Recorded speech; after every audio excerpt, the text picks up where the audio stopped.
Allahu Allahu Allahu Allah Allahu إلى حضرة النبي محمد المصطفى رسول الله صلى الله عليه وسلم وآله الكرام وصحبه العظام ثم خصوصا مؤلف هذا الكتاب الشيخ إسماعيل المنكبة ثم لمشايخنا ولآبائنا ولأمهاتنا ولجميع المسلمين والمسلمات والمؤمنين والمؤمنات الأحياء منهم والأموات سائر الأقطاب والأوتاد والأبدال والأنجاب والأخيار والعرفاء وسائر أهل الله وللمشارق والمغارب كرام الفاتحة.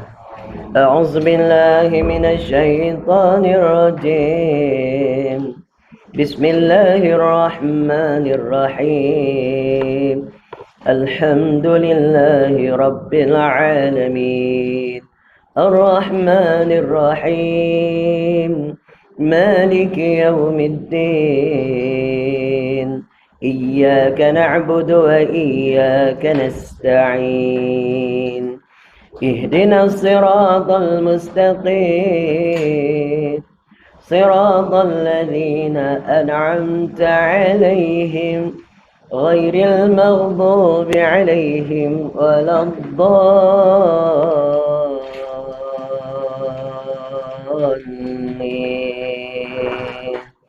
رب اغفرني ولوالدي آمين. السلام عليكم ورحمة الله تعالى وبركاته. الحمد لله رب العالمين وبه نستعين ولا حول ولا قوة إلا بالله العلي العظيم. اللهم صل وسلم على سيد المرسلين وعلى آله وأصحابه أجمعين. سبحانك لا علم لنا إلا ما علمتنا إنك أنت العليم الحكيم. وقال رب اشرح لي صدري ويسر لي أمري واحلل عقدة من لساني يفقهوا قولي. أما بعد. Hadirin yang dirahmati Allah, alhamdulillah, sambung siri pengajian kita Kifayatul Ulam. InsyaAllah muka surat 22 kitab Rumi, dan kitab Jawidah muka surat 8, betul?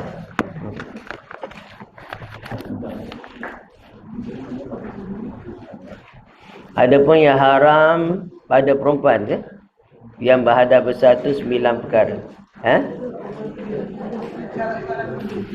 Oh, dah masuk syarat wudu dah. Hai. Fardu wudu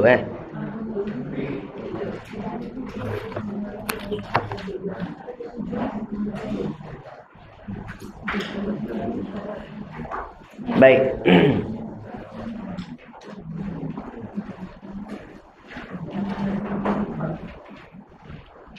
Baris 1, 2, 3, 4, 5, 6, 7, 8, 9, 10, 11. Balik ke 12 daripada bawah. Kita Jawi.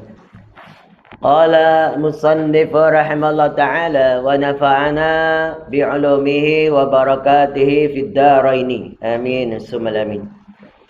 Qala musannif, bermula syarat wudu, yakni syarat sah untuk mengambil air sembahyang itu 7 perkara. Bila kata syarat wudu, makna syarat sah wudu. Kalau tak ada syarat ni, tak sahlah berwudu tu. Yang pertama, Islam ia. Apa pun amali Islam ni, dia amali-amali yang berkaitan dengan ibadat ni, dia punya syarat utama dia tu Islam. Solat, syarat utama dia Islam. Jadi kalau orang yang tak Islam solat, tak sah solat dia. Tapi tak payahlah larang dia. Kalau dia nak belajar, nak ikut, boleh je. Ajar dia cara solat, boleh. Itu juga dengan wudu, itu juga dengan amali yang lain. Baik, qala musannif, kata dia,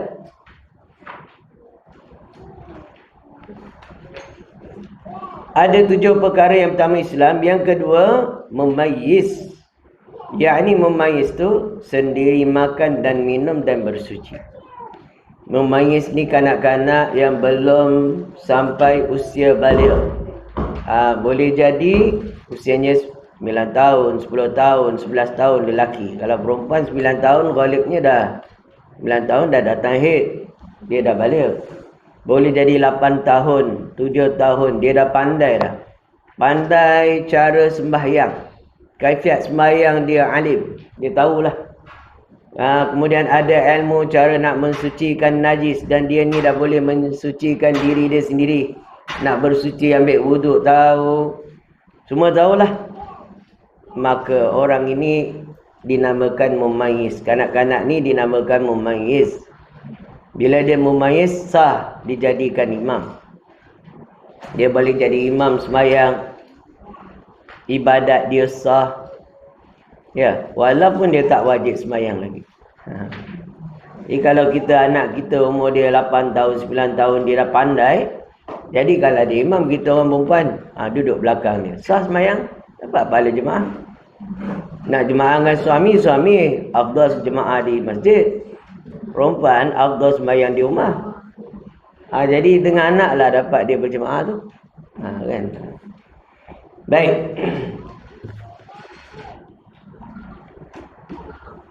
Dan yang ketiganya, membezakan fardu dengan yang sunat. Kena tahu beza dalam bab air semayang ni, mana yang fardu, mana yang sunat. Ada orang tak tahu. Telinga pun dia ingat fardu juga.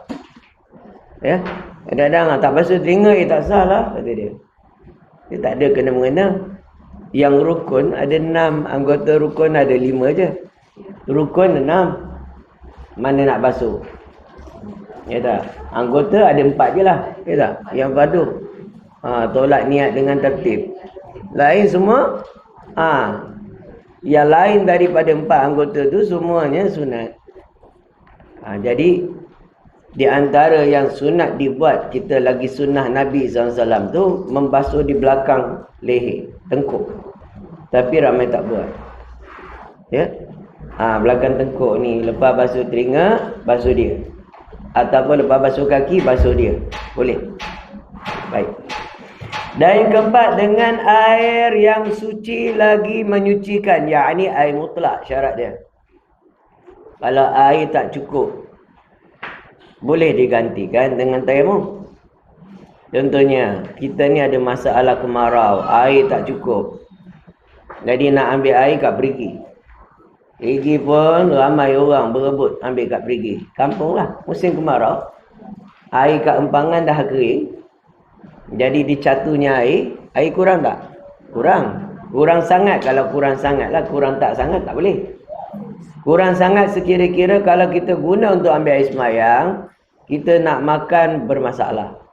Itu masuk kurang sangat. Kita nak buat benda yang berkaitan dengan makan minum kita, berkaitan dengan benda yang lebih diutamakan daripada soal nak jaga nyawa. Ya, maka ketika itu walaupun ada air, sah juga dia tu bertayamum. Air ada. Bukan semestinya mesti tak ada air baru boleh tayamum. Tak. Kerana musyaqqah dia nak dapatkan air itu musyaqqah. Kan. Jadi diperbolehkan dia, tapi syarat musyaqqah lah. Kalau tak musyaqqah masih boleh ambil air lagi, tak boleh. Ya. Lainnya, yakni air yang mutlak. Air yang mutlak ni takrif dia air yang suci lagi menyucikan. Itu mutlak. Dan yang kelima, daripada berapa tadi? Daripada 7 syarat sah. Syarat sah wuduk, iaitu suci badannya daripada hadas besar. Yakni dia bukan dalam keadaan hadas besar. Macam mana tu? Sedangkan dalam beberapa hadis Nabi SAW menyatakan kepada kita, jika seorang laki-laki itu berjunub dengan sebab jimat dia malas nak mandi wajib malam-malam, maka diharuskan dia berwuduk. Macam mana dia kata ni syarat sah suci daripada hadas besar. Maknanya kalau orang tu sedang berhadas besar ambil wuduk tak sah. Tak. Baik, itu satu bab. Yang kedua, saja ni fiqh, kena main. Ya. Di antara perkara yang membatalkan wuduk ada 6. Yang tidak batal iaitu salah satunya keluar salah satu daripada 2 jalan. Tak kira apa yang keluar kat situ. Air ke, angin ke, goli ke, batu ke dia. Keluar daripada kubul atau dubur. Membatalkan air sembahyang. Baik. Tapi dalam kitab sebut, tidak batal air sembahyang kalau keluar air mani. Padahal dia keluar juga. Dia tak batal air sembahyang. That means ada lagi hadas kecil. Apa yang perlu dia buat ialah mengangkat hadas besar saja. Ada kecil ada lagi. Selagi dia tak buat perkara yang membatalkan wuduk, seperti pegang kemaluan dia atau bersentuhan kulit lelaki perempuan atau tidur yang tidak tetap punggung, selagi itu hadas kecilnya masih ada. Yang tak ada sana ialah hadas besar. Maka dia cuma wajib mandi. Betul dalam kitab. Di antara kitab yang bahas macam tu, kitab Bujairimi Iqna. Kita haraplah kitab Jawinya, kitab Idamah Penuntut. Jilid 1 pun ada bahas. Jadi, macam mana kita nak keluar daripada masalah yang dia cakap, syarat sah wuduk tu ialah suci daripada hadas besar. Sedangkan tadi orang tu berhadas besar dah, keluar air mani. Wuduk tak batal. Yang ni keluar air mani bukan jalan bersentuhan lah. Mana tahu dia tengok filem pelik-pelik ke, keluar. Kan tak apa penyakit dia tu hari terkeluar. Contoh. Jadi macam mana hadas kecil dia batal lah? Tak batal. Kat sini sebut mafhum daripada kataan pengarang ni batal. Macam mana kita nak lagukan dua perkara ni? Baik. Yang tak batal tadi bila keluar air mani tu, sama ada dengan jalan dengan jalan tidak sengaja. Maka wuduknya masih ada. Bolehkah dia angkat pegang Quran? Tak boleh. Baca Quran? Tak boleh. Kenapa? Sebab ada hadas besar. Habis hadas kecil ni apa faedah dia? Tak ada faedah ketika itu. Cuma nak cerita dia tak membatalkan wuduk tu. Tapi nak buat pekerjaan yang orang ada wuduk, boleh dengan syarat tak ada hadas besar. Kalau hadas besar ada, dia tak boleh sentuh Quran, tak boleh baca Quran, tak boleh masuk dalam masjid. Tak boleh lagi solat, tak boleh. Tapi wuduk ada. Maknanya no point. Wuduk yang ada itu tak ada poin apa pun. Cuma fadilat dia masih dikira sebagai orang yang ada hadas kecil. Jadi ada pahala di situ. Itu nilaian manfaat dia. Samalah dengan apa yang Nabi suruh. Kalau seorang malas nak mandi waktu malam tu, hendaklah dia berwuduk. Kata Nabi, dapat fadilat dia berwuduk tu. Tapi kegunaan wuduk tak boleh buat. Kenapa? Berkait dengan hadas besar. Situlah jalan lepas dia. Jangan ingat, wuduk tak batal, pegang tu boleh solat tak boleh. Baik, habis. Jadi syarat tetap syarat. Ya, di antara syarat yang menyebabkan seorang itu tidak sah hadas kecilnya, tidak sah wuduknya apabila dia berhadas besar. Maka sebab itu Nabi SAW menghabiskan soal mandinya dulu, barulah dia mentamamkan akan wuduknya. Tengok cara Nabi mandi. Nabi ambil hadas besar. Nabi akan berwuduk dulu. Angkat wuduk. Lepas angkat wuduk, dia tinggal basuhan kaki. Kaki dia tak habiskan. Jadi wuduk masih tergantung, maka mulalah Nabi SAW mandi daripada pihak kanan. Ada orang kata basah kaki, basah lutut, basah peha, sampai ke atas. Yang itu saya rasa mandi aura ataupun mandi perubatan Islam. Saya tak jumpa dalil kata dia Nabi mandi macam tu. Yang saya jumpa dalil Nabi mandi dari atas pihak kanan. Lepas tu pihak kiri. Jadi boleh tak amal yang tadi? Boleh. Sebelum nak mandi basah dia.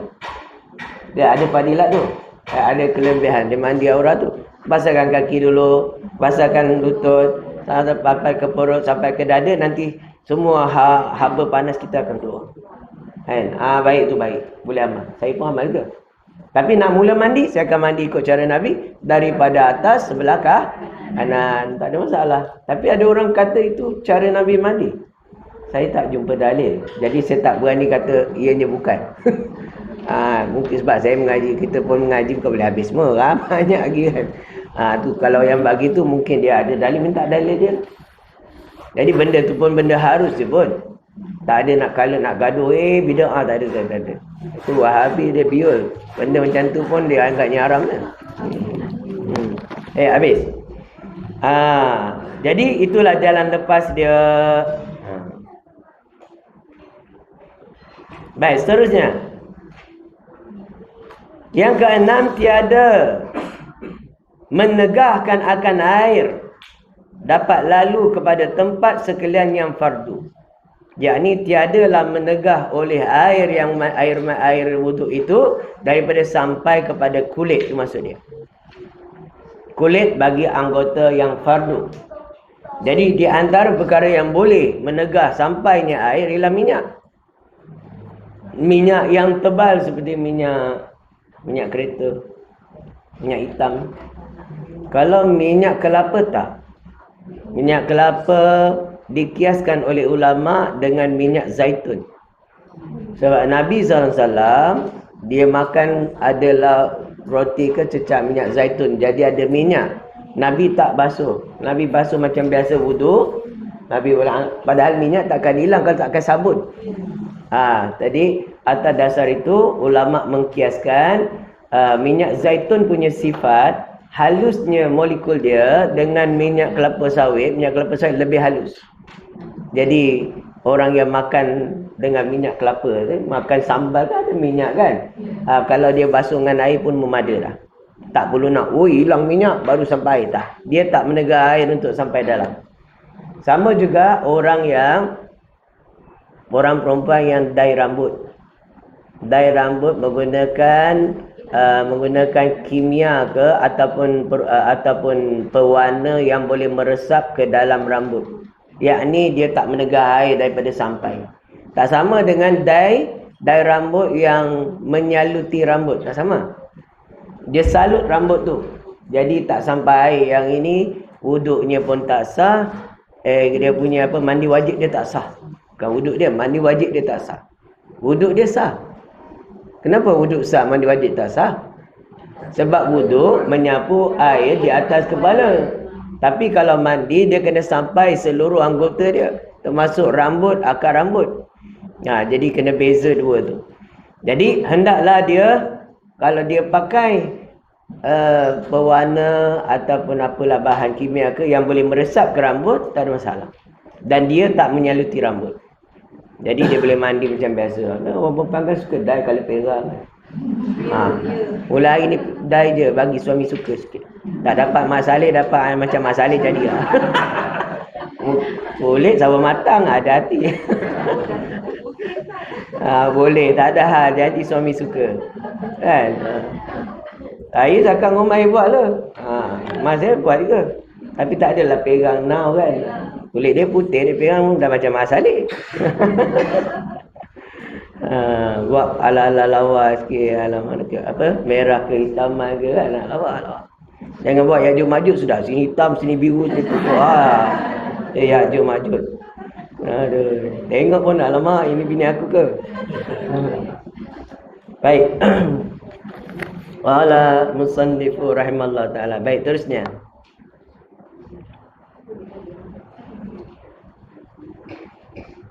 Jadi di antara yang menegah lagi ialah selumbar. Selumbar bila dia cocok, problem.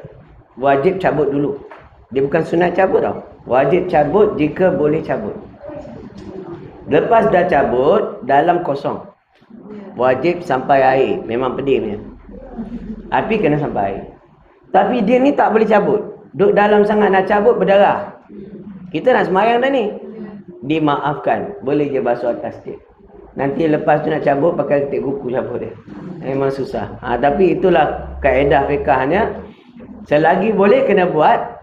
Dah musyaqqah sampai nak keluar darah, dimaafkan. Samalah di dalam kuku adanya minyak-minyak hitam atau cat atau benda yang menegah air daripada sampai. Wajib kita hilangkan dulu benda tu. Terpaksa korek lah. Korek sikit-sikit. Ya tak? Itu bagi kita lah. Sebab kita bukan orang yang melazimi dengan benda-benda yang boleh menegah air tu. Seperti pomen. Pomen kereta hari-hari ada benda ni. Takkan dia memang pakai tangan pun dah tak larat dah. Memang ada je. Jadi dia dimaafkan. Dia boleh basuh sekadar saja. Lain tu dimaafkan walaupun nampak ada hitam kat buku dia kan. Kerana apa? Hari-hari kerja dia itu. Baik. Bagi orang yang tidak hari-hari, hendaklah dia bersihkan sebersih-bersihnya sehingga tak menegah air daripada sampai ke kulit. Dalam kuku. Orang perempuan suka pakai apa? Pakai benda mata, bulu mata panjang. Yang tu kena buka. Kalau tak sampai. Orang perempuan juga suka pakai gencu, pakai makeup yang trend yang apa menegah air daripada sampai. Autoproofing apa? Waterproofing. Waterproof. Kena bersihkan dulu. Tapi kalau dia mesra wudu, tak ada hal. Dia mesra wudu maksudnya apa? Dia air boleh tembus. Tapi dekat situ kena lihat situasi. Kalaulah katakan dia punya makeup tu memang mesra air, tapi bila campur air tu jadi keruh. Ini tak sah. Kenapa? Sebab dia dah hukum air muqayyad. Air yang bercampur dengan benda yang suci. Sehingga merubah bau atau warna atau rasa dia. Jadi itu dikategorikan air, hukum dia sama macam air musta'mal. Jadi kena hati-hati. Maksudnya kalaulah makeup tu dia tak merubahkan molekul air tu, dia still mutlak, tak apa. Jadi kalau dia merubah, baik kita buang aja lah. Sama juga benda yang mujawar, yang kita katakan seperti klorin. Klorin tu memang jernih. Bila kita dia mendap, dia akan jernihkan air. Tapi bila dia baru masuk, dia akan putih. Waktu dia putih keruh tu, tak sah buat wuduk. Tunggu dia jatuh sampai jernih. Jadi kalau kita daripada pipe, dia terus putih je. Kalau dia baru lepas cuti dekat kolam ke apa kan, dia terus putih. Kena tadah kat dalam baldi dulu. Supaya dia mendap, jadi jernih yang atas tu. Baru boleh sah buat wuduk. Kalau dia masih putih tu, tak sah. Dihukumkan sama dengan air sabun. Dan orang sabun masuk dalam kolah dia, jadi dah berubah, jadi warna dia berubah ataupun rasa dia berubah, wangi ke bau dia, ataupun dia jadi berlendir ke. Itu semua menjadikan air itu berubah pada hukum. Jadi dah dia air yang muqayyad, air yang berkait dengan perkara yang lain, dia bukan mutlak. Ya. Kalau air keruh Daripada paip dia dah keruh dah. Kita kena tahan dulu. Taruh dalam bagayung ke apa? Tak ada dulu. Tak boleh terus.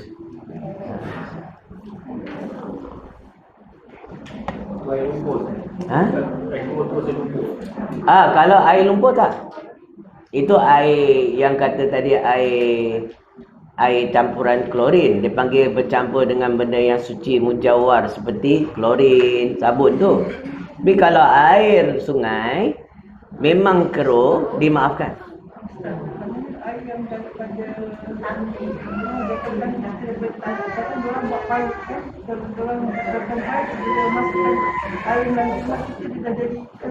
jadi keruh sebab tanah ke apa? Tak apa. Tanah tak apa. Dia yang tak bolehnya dengan klorin. Dengan tanah tak apa, sebab dikiaskan dengan air sungai. Air sungai walaupun waktu hujan dia akan keruh sangat, tetap sah dia buat untuk berwuduk dan bersuci. Kenapa? Sebab sifat asli dia begitu. Nama sungai itulah sifat dia. Dia terkait dengan lumpur dan tanah. Ada kalanya dia jernih, ada kalanya dia keruh. Walaupun keruhnya seperti teh tarik sekalipun, sah buat wuduk. Tak sama dengan air paip. Air paip yang diproses tu, yang ada logi pemprosesan tu, dia memang asal dia sifat dia jernih. Tapi bila dia keruh dengan sebab suatu benda yang dimasukkan seperti sabun ataupun klorin, dia tak boleh diguna pakai untuk berwuduk sehinggalah hilang bau warna dia, atau bau dia atau rasa dia. Tawas boleh. Tawas ulama bahas dah, dia tu tak merubah warna air pun. Dia air yang keruh menjadi cerah, menjadi jernih. Dia bukan dari jernih jadi keruh. Tu beza tawas. Mana beli tawas?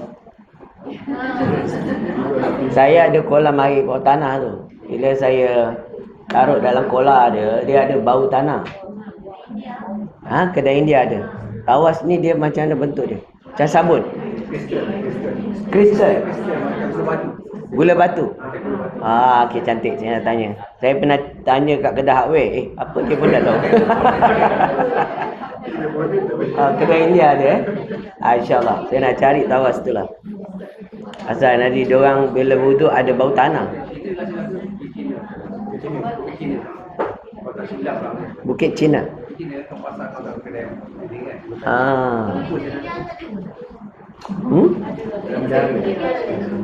Itulah, saya tak pernah beli-beli sangat kedai India ni. Tak tahu. Baik. Qala musannif rahimahullah ta'ala lagi.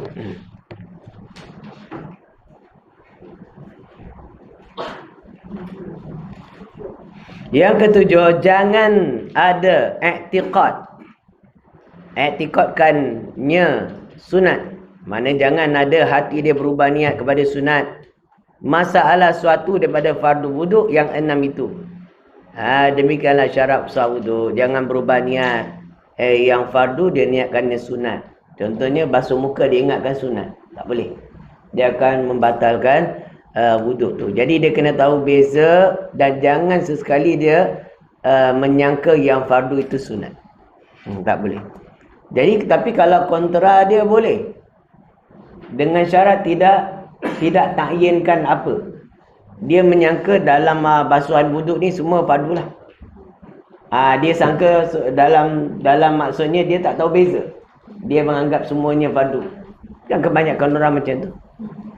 Jadi hukum dia tak mengapa bagi orang awam. Sama juga dengan solat. Syarat sah solat ialah mengetahui kaifiat. Tahu beza mana sunat, mana yang wajib, mana rukun dia tahu semua, mana syarat sah dia tahu. Tapi kalau orang awam, dia tak tahu mana nak beza, mana rukun, mana sunat. Yang bagi dia tahu dalam sembahyang tu ada rukun, ada sunat. Dia tak tahu beza, sah sembahyang dia. Tapi kalau dia menyangka yang wajib itu sunat, batal. Ni habis. Qala musannif rahimahullah ta'ala, habis.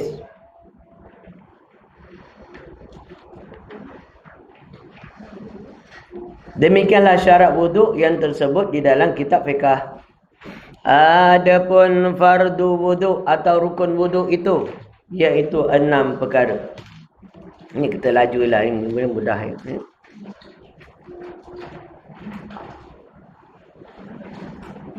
Dan dikatakan rukun wuduk itu pun jua, sama. Maksudnya rukun dengan fardu sama dalam bab wuduk. Bab haji tak sama. Pertama, niat. Mengangkat hadas. Yani hukum hadas. Yang pertama dia kena niat lah. Nawaitu raf'al hadasil asghari lillahi ta'ala. Ataupun nawaitul wudu'a lillahi ta'ala. Itu lafaz niat. Yang dikendaki itu dia punya mafhum dia. Saja aku mengangkat hadas kecil kerana Allah Ta'ala. Macam tu kan. Saja aku berwudu kerana Allah Ta'ala. Ataupun dia tak sebut kerana Allah Ta'ala sekurang-kurangnya. Sahaja aku berwudu. Sarah. Lillahi Ta'ala sunnah. Yes, memang kita niat ni semua kerana Allah, tak ada niat lain. Niat yang lain tak jadi ibadat. Yang kedua, membasuh muka. Iaitu lentang dan panjang, dan iaitu rambut dan kulit.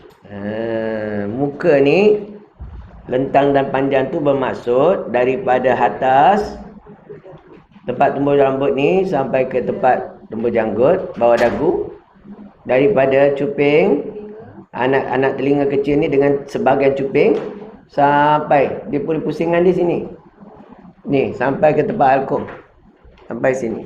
Ini adalah wajib kena wuduk. Wajib kena air. Ya, jadi muka, tarif muka lain. Tarif muka, tempat tumbuh atas, tempat tumbuh janggut, anak telinga kecil kanan kiri. Dan pusing. Ke bawah garham. Baik. Tapi tarif basuhan muka ialah sampai mengikut sini. Ni setengah ni kan. Tengah telinga, turun sampai kat garham ni. Turun sampai dekat halkum lelaki. Kalau tak, perempuan batas kulit dia lah. batal leher lah. Situ. Ni wajib kena air ni. Tak kena air tak sah. Wajib kena air. Dia berdasarkan kaedah usul fiqh. Ma la yatimul wajib illa bihi fahuwa wajibun. Barang yang tidak akan sempurna ke satu kewajipan melainkan dengan dia, maka menjadi wajib ia. Itu dasar dia. Kalau orang belajar fiqh, tak belajar usul fiqh, salah basuh dan ni muka lah. Sebab dia tak belajar usul fiqh. Bila dia belajar usul fiqh, sini wajib kena tak sah. Ya. Tadi ramai orang baca kat sini je. Kat sini tak ada. Yang boleh tak basuh sini ialah hanya orang yang janggut lebat je. Lelaki yang janggut dia lebat, macam Osama Ladin tu. Macam tok guru kita, Ustaz Adra Izrus. Yang itu dia cuma sapu air kat janggut je. Kulit tak payah sampai. Tapi kita macam saya ni kena wajib sampai kulit tu. Air kena sampai kulit. Jadi menyelati janggut tu wajib. Saya lah. Tak. Dia asalnya menyelati janggut tu sunat. Tapi jadi wajib bagi orang macam kita, dan bagi wajib juga bagi perempuan yang ada janggut, sama ada janggut tebal ke, janggut tak tebal ke, jambang ke, wajib sampai air. Sebab orang perempuan dia nadir. Jarang ada. Tapi memang ada. Mak saya cakap, bapak saya cakap, tukang orang yang buka kampung payah rumput tu, dia ada janggut. Dia perempuan. Dia penghulu makyah namanya. Jadi dia bahagian payah rumput tu, satu tanah payah rumput tu dia buka. Jadi geran besar dia penghulu makyah, nama kat situ. Jadi yang keturunan dia lah kita orang ni. Mana datang hulu makyah ni? Nak tahu juga kan sejarah tu. Saya tanya, dia ni kalau hulu makyah tu belah dia tu Bugis. Kalau belah sebelah sana tu Jawa bertemu Bugis, dahsyat. Noyang tu moyang. Itu dah lapis tinggi atas. Kita tak tahu dah keturunan ke berapa dah. Lebih dia kaji atas lagi, dia bertemu dengan Sayyid atas. Kalau ikut dia punya ni jalur lah. Wallahu a'lam. Qala musannif rahimahullah ta'ala. Baik.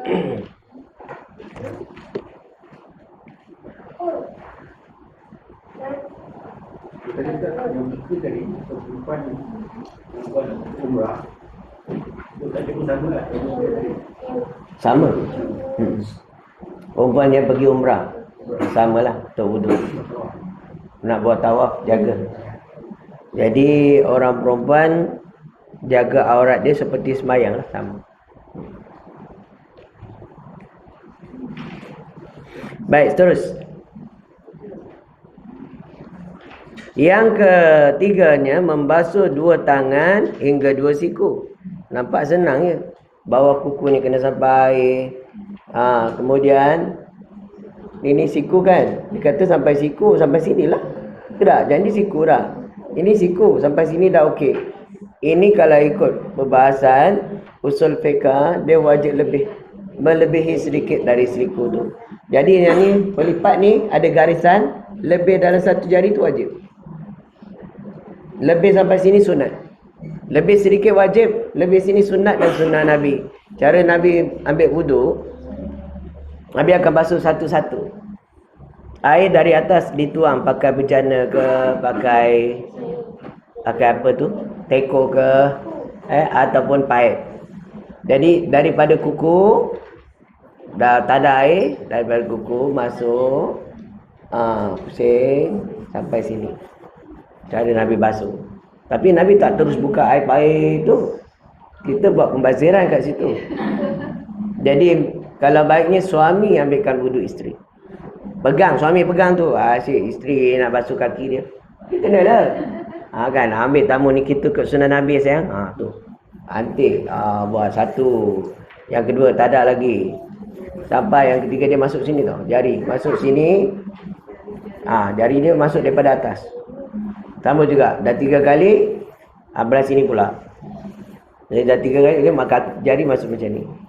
Ya. Kemudian masuk macam ni. Last sekali. Bukan basuh, tak basuh dah. Basah baju. Macam tu je. Kenapa tak perlu basuh lagi? Sebab basuhan yang kedua dan yang ketiga, airnya mutlak lagi. Yang pertama dia mustakmal. Yang tu tak payah tadah. Yang kedua, tadah balik boleh guna untuk ni. Tapi sunatnya ambil air baru untuk basuhan seterusnya. Dah. Cara Nabi ambil air sembahyang tu yang kita nak kena praktik. Sebenarnya airnya sedikit. Cawan ni pun cukup. Tapi kalau orang baru belajar tak cukup. Kena kolek. Memang tak cukup. Kalau biasa air botol kecil pun dah cukup. Baik, terus. Yang keempat dia, menyapu setengah kepala. Sekurang-kurangnya tiga helai rambut. Sekurang-kurangnya 3 helai rambut. Kenapa nak 3 helai? Tu nisbah kata sedikit nau air lah. Jadi jangan nak buat 3 helai rambut tu. Basahkan setitik je. Faham? Kan? Tak payah tak ada air. Titik je. Janji dia basah. Settle. Tapi itu bukan sunnah.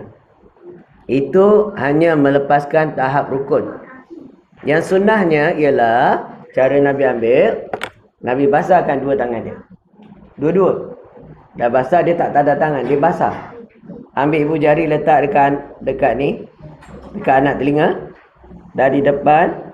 Terus sampai belakang. Tengkuk dia tak. Tak sampai tengkuk. Tak sampai tengkuk. Tengkuk tak. Sampai belakang. Tepi sini. Okey. Dia sampai belakang tengkuk lah sini. Okey. Lagi satu. 2 kali. Terus. Balingkan ni. Tangan ni ke belakang. Tengkuk belakang ni. Sampai atas 2. Tak, lagi sekali. Sampai belakang 3. Macam tu cara dia. Kalau kita buat cara kita nak dapat pahala sunnah juga. Lepas basuh kepala, ambil air basah kepala, taruh sini. Boleh juga. Dan kita kan selalu sikit je. Kita kan action sikit. Basah rambut kan. Sapu sini pun dapat pahala sunnah. Sebab sekurang-kurangnya mazhab Syafi'i ni mudah. Air kena pada 3 helai rambut tu dah. Rambut yang ada atas kepala lah. Dah cukup. Lagi, yang kelimanya membasuh 2 kaki hingga ke 2 mata kaki. Sampai 2 mata kaki itu buku lali lah. Hendaklah dilebihkan sedikit pada buku lali itu sekadar 1 jari. Dan itulah melepasi tahap fardu dia. Jangan sakat buku lali saja, kena lebih. Lebih sampai di pertengahan betis. Itu sunnah Nabi. Basuh sampai betis. Pertengahan dia. Jadi cara basuh kaki. Cara basuh kaki kan. Kaki takkan nak tahu kata ni kaki. Ni contoh kaki macam tu kan. Kaki kiri lah. Kaki kanan. Kaki kanan. Kaki kanan macam tu. Dia basuh daripada ujung. Sampailah buku lali. Katakan ni buku lali. Okey. Tangan ni. Anak jari ni. Diselati. Daripada anak jari ni. Selat.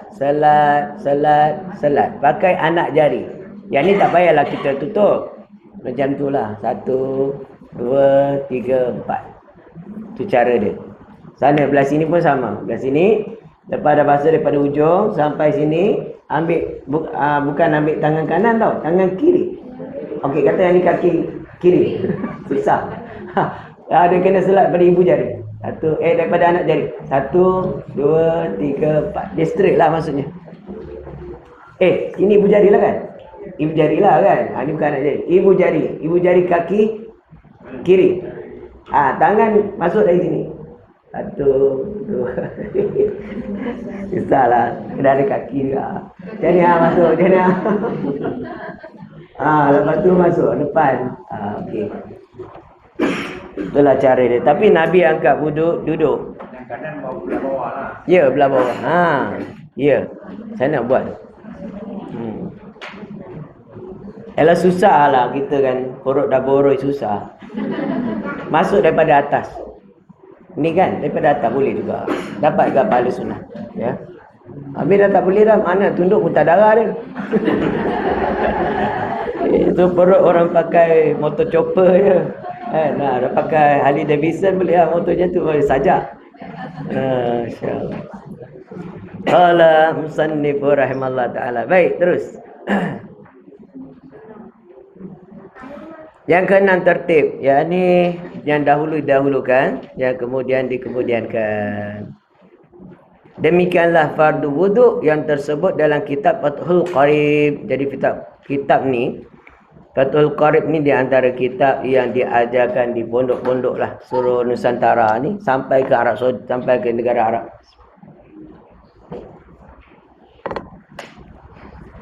Jadi macam kita dah pergi Al-Azhar dah. Pengajian sama dah, ilmu kat mana-mana. Yang membeza kitab Rumi je. Tak jauh ya. Habis. Kau apa dah? Dah boleh buka soalan? Dia. Bagaimana kita untuk mak bapak yang sakit sampai bangun? Maksud saya bahawa banyak hari patut negara-negara berkata kita spray itu ataupun baik. Bagus saya soalan ni. Bagaimana nak menguruskan orang yang sakit, nak wudukkan orang yang sakit? First, pastikan badan dia tak ada najis dulu. Bersihkan najis macam mana nak bawa dia ke atas katil, beratnya satu hal. Takkan nak tiap-tiap kali semayang nak mandikan dia air lalu kan dia. Ayah tu. Oleh kerana musyaqqah dia harus dia pakai tisu basah. Padahal syarat sah basuh najis ni al-ghuslu, dia mesti mengalir. Tapi dalam keadaan macam ni sah dia pakai tisu basah ke ataupun kain ke. Jadi buat macam mana? First hilangkan najis dengan tisu kering. Dia dah hilang. Lepas tu barulah kita spray. Kita spray agak-agak saja, ambil tisu kering, bukan tisu basah. Tisu basah dia sifat dia meratakan najis. Bila ada najis ni dia dirata semua. Tapi kalau tisu kering sifat dia hilangkan najis. Dan tisu kering sah dibuat untuk bersuci. Dia dikiaskan dengan batu yang kesat dan juga kayu yang kesat. Di antara batu dengan kayu, tisu lebih utama. Walaupun dia nipis, walaupun dia halus, tapi dia kesat. Maka dia lebih utama dibuat bersuci untuk istinja. Jadi sucikan guna tisu. Lepas dah tisu, dah tak ada ain najis, baru spray. Spray tempat tu sekadar, jangan sampai menitik kat tilam kau tu. Agak-agak je spray je. Spray halus kan, ada mata halus? Spray janji ada molekul air yang kembung-kembung, molekul air yang halus tu, kita lap dia akan jadi air. Sama konsep wudu. Spray, ya, spray. Kita ambil tangan lalukan. Dia akan membasahkan semua kulit. Tapi syarat tangan tak boleh angkat. Kalau sapu apa habis? Spray lagi. Sapu dia rata betul. Baru angkat. Kalau kita spray angkat dah jadi mustakmal. Baik, najis macam tu. Dah bersih najis dia, baru kita ambil wuduk dengan spray. Jadi spray tu pilih mata yang halus. Jadi bila mata halus, kecil pun, besar ni panjang sikit pada ni, besar ni cukup. Lebih tu boleh pakai berhari. Ya. Jadi cara basuh rukun saja. Tak payah basuh yang sunat dan basuh hanya sekali je. Jangan buat bersama, okey abah niat, suruh dia niat. Dia spray wajah dia dah niat dah. Kita angkat tangan kita, jalankan. Jalan jangan angkat. Jalan ratakan dekat mulut dia, dekat tepi sini, bawah ni semua. Satu kali je cukup. Yang penting yakin. Rata semua. Tak yakin spray lagi. Yang kedua, kalau boleh yakin satu kali je. Kemudian yang lepas muka, tangan. Spray kat ujung dia. Kat ujung, ratakan kat semua tangan dia. Lepas tu baru kita ratalah sampai jalan ni. Semua kita buatlah, manja-manja sikit. Bini tak boleh lah. Kalau bini pakailah sarung tangan. Spray kiri kanan. Lepas tu kepala senang lah. Jangan spray kat kepala dia pun. Kejamnya. Ambil jari, satu jari je, settle. Kaki, telinga tak payah. Tapi kalau dapat telinga, buatlah bagus dia. Dapat yang sunat. Mudah ya. Itu jalan mudah, dan itu juga cara dia kalau kita dekat pergi umrah ke haji ke, itu cara dia lah. Dekat depan Kaabah boleh ambil air sembahyang. Jadi saya pengalaman tu, kita tawaf tadi dah batal. Kalau ikut mazhab Syafi'i batal. Pasal orang perempuan melekat kita, pegang kita bagai peluh, dia tak boleh tahan. Aduh, yang ada satu tu dia punya ketiak kat kepala. Betul, kacau betul lah. Kan? Tapi jadi saya nak semayang, dia dah azan, kita duduk kan. Saya spray, ambil air semayang untuk solat. Untuk tahu dimaafkan, untuk solat tak. Jangan pakai air yang niat tadi tu, taklid pada mazhab Malik, mazhab Hanafi tadi tu, pakai sekali semayang tak boleh. Melainkan tak ada jumpa air. Sebab tu kena bawa spray. Dia kena solat dia, kita buat lain. Akan wuduk lain. Jadi dah akan wuduk lain. Kawan saya pun samalah. Semua kita orang straight ni semua ambil semayang balik. Dia orang ikut saya. Untuk gubat semua dia buat. Yang paling best tu, dia tengah dah habis dah semayang dah. Mana perempuan negro datang, pegang kepala dia. Pam. Kepala dia botak. Kalau kepala dia ada rambut macam saya, tak apa. Kalau orang dah cukur kan, botak semua. Dia kata ada nak marah, tak boleh, sabar, jangan marah. Ambil air spray lagi, dapat pahala banyak. Dia pegang kepala kawan tu sambil jalan. Macam-macam hal. Lagi ada soalan? Tadi ada subah kan? Kalau boleh lah. So kalau kita tak hospital yang ada jarum tu. Ya. Tip tu tak, jarum tinggal. Kan dia tak campur lah saya. Okey. Macam nak ambil air semayang kan? Dia lalukan dia sah. Kalau kita boleh cabut tip tu, sampaikan air pada kulit tip tu, tak perlu cabut jarum tu. Pasal jarum tu selagi dia kat dalam, dia kira batin. Dia maafkan. Jadi sekadar yang mana boleh sampai air, iaitu yang tip-tip tu semua kena tambah air. Jadi bolehlah semayang. Kalau masalahnya tak boleh buka tip, dia tak boleh lalu atas. Syarat nak lalu atas, sebelum dia injek dan tip, kena ada air semayang dulu.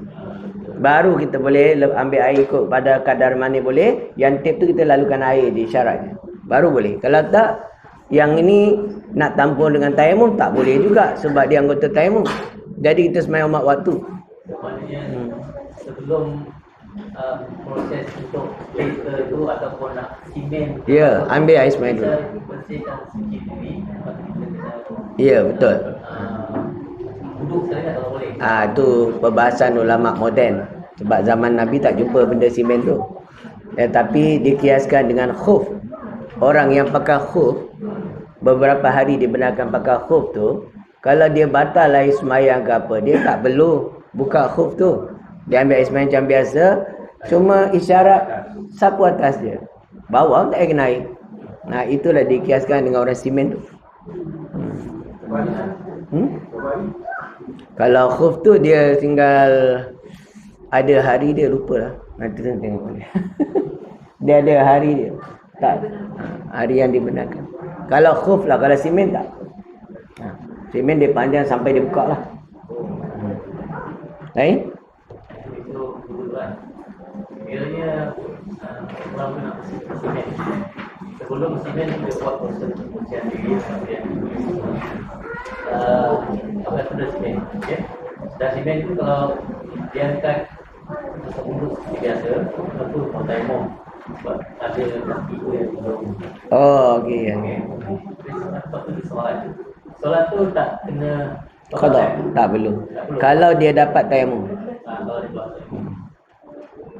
Dia tayamum tadi menggantikan tempat yang tak kena air. Sebab itu kecuali anggota tangan dan muka tu. Kalau lah tampalan tu dekat tangan dengan muka, tak boleh buat apa dah. Tayamum pun tak boleh, wuduk pun tak boleh.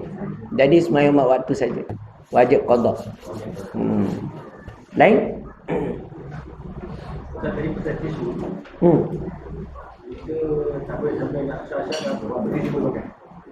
Ada ribuan dari mana ke? Tisu daripada kertas pokok boleh lah. Yang penting kita tahu dia tak bernajis. Kalau kita was-was, dia ni buat daripada najis tak boleh lah. Ada tisu buat benda najis tak? Daripada kertas terpakai atau daripada kulit pokok kan? Ni mana tisu datang daripada mana? Saya pun tak tahu. Ke dia recycle balik? So nampak tak air najis kat situ? Tak ada boleh pakai. Suci. Kalau nampak, masa dia proses kita nampak, loh, tisu yang dia lap anjing tadi masuk sekali. Tak boleh lah. Dia fiqah ni, hukum ni dia based on zahiri. Fiqah. Ya. Beli kereta second hand, habis dia samak semua. Beli kat kereta orang alamak sama. Kalau ada nampak bulu tu barulah kita bersihkan. Dia tak nampak pun kesalahan. Boleh? Sebab dia tak basah. Kalau dia basah tak boleh. Kalau kita nampak waktu tu basah atau kena hujan, habislah. Kena sama.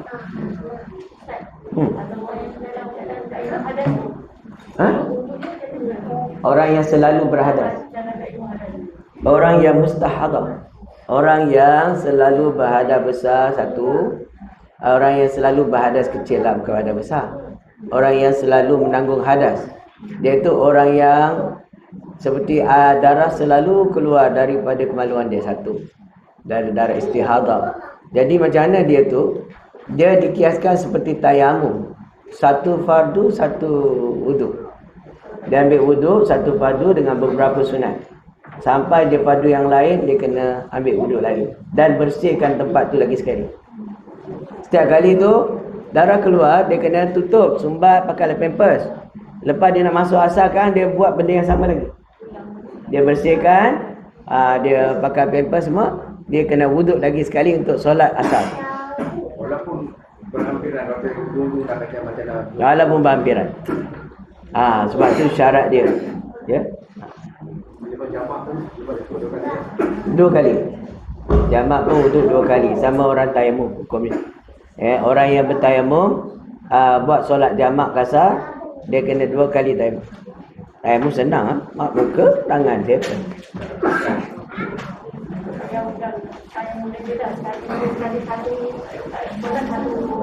Ya, betul. Bagi orang yang sentiasa berhadas. Dikiaskan juga orang yang pakai beg dekat tepi. Kena bedah kan, sentiasa najis keluar kan. Waktu dia nak berwuduk tu, dia buang najis dulu semua. Bersih. Lepas tu benda tu kan boleh bersih kan. Tapi bukan basuh tau. Buang je. Buang, ikat balik. Lepas tu angkat wuduk. Dia ni pun sama hukum. Satu wuduk, satu solat fardu dan beberapa sunat. Jadi sampai waktu yang lain dia kena wuduk lain. Dia susah tak pakai air. Kalau susah pakai air, tayamum. Kalau tak susah pakai air, pakai spray lah. Tak payahlah jalan sampai sana, pakai spray je. Kalau dia tu dah ada najis lagi, waktu jalan wuduk, dia tengah solat, itu pun dah tak apa. Dimaafkan. Sebab dia satu, dia keluar bukan daripada kubur dan dubur. Tu ulama kias, jadi tak membatalkan. Cuma menanggung najis pula. Jadi menanggung najis tu dalam keadaan yang musyaqqah macam tu dia dimaafkan. Tapi dia itulah sebelum solat dia kena bersihkan.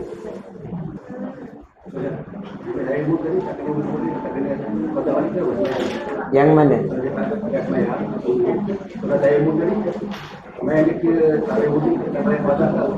Kalau dia sembahyang ada tayamum. Tak ada tayamum. Pakai tayamum saja, tak perlu dah pada. Cukuplah, memadai lah. Sembahyang dia tak perlu qada dah. Lain?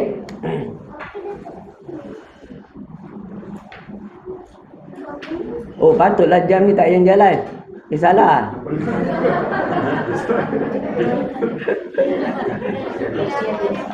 Dia pun cuti juga. Jam sekarang memang makan bateri kuat.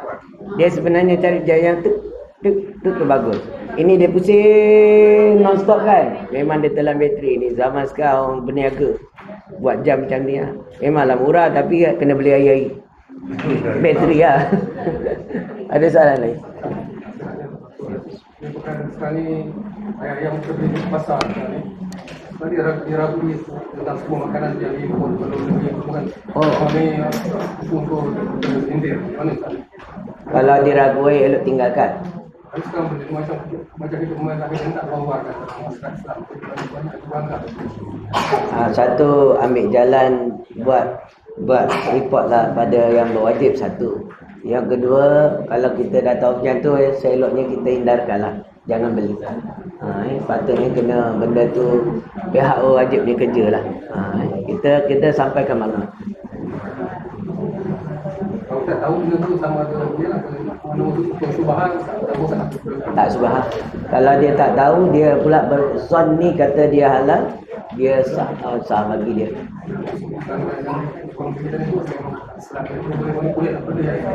Yang biasa. Kelemahan orang pentadbiran Islam.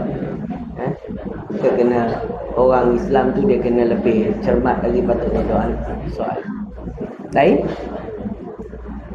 Ada soalan lain? Tak ada ya? Ya.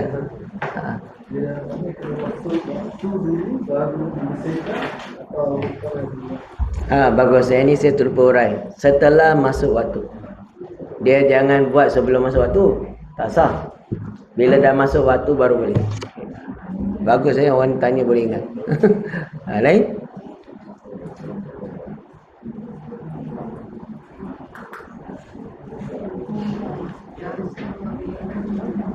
Dia ada syarat. Tayamum tu ada syarat dia. Orang yang bermustahadah tu ada syarat dia. Di antaranya telah masuk waktu baru boleh. Lain? Tak ada.